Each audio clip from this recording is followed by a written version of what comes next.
نفرهرو. الكلام عن الهرم الأكبر هرم خوفو مش بيخلص. هنتكلم النهاردة عن معجزة من معجزات هرم خوفو. حجرة الدفن بتاعت الملك خوفو مبنية بالكامل من حجر الجرانيت الأسواني. ده جه من مسافة 1000 كيلومتر. والغرفة دي موجودة داخل الهرم على ارتفاع 47 متر، وهي نفسها ارتفاعها 6 متر.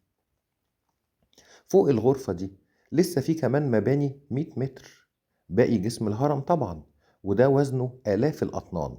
مفيش أي سقف في الدنيا حتى لو كان من الفولاذ ممكن يتحمل هذا الوزن، لازم ينهار.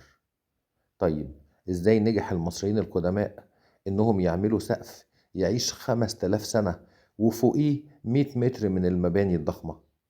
طبعا دي معجزة بكل المقاييس. لكن مفيش حاجة بتقف قدام عبقرية المهندس المصري القديم. في كيميت اخترعوا كل شيء.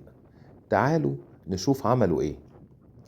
فوق سقف حجرة الدفن وجدنا 5 غرف أخرى مقفولة تماما من كل الجهات، يعني 5 فراغات.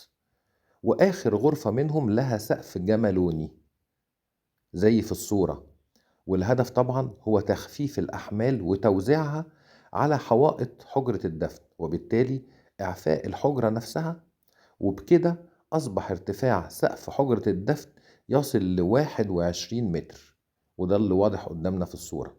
يعني في سقف احنا شايفينه واحنا واقفين جوه حجرة الدفن، لكن في حجرات أخرى وأسقف أخرى ما نقدرش نشوفها واحنا في حجرة الدفن الأصلية، والارتفاع الكلي لكل ده 21 متر. الغرف ال5 لم يتم اكتشافهم مرة واحدة، اكتشفناهم على مراحل مختلفة ومتباعدة. أول غرفة اكتشفها دبلوماسي بريطاني اسمه دافيسون، وده كان في القرن ال18.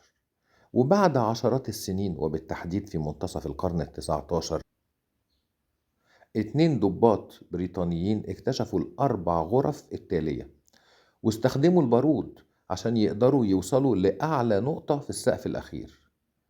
وأطلقوا على الغرف المختلفة أسماء شخصيات بريطانية كانت معروفة في ذلك الوقت، كما يظهر في الصورة. أهي الأسماء مكتوبة قدام كل غرفة، موجودة قدامكم.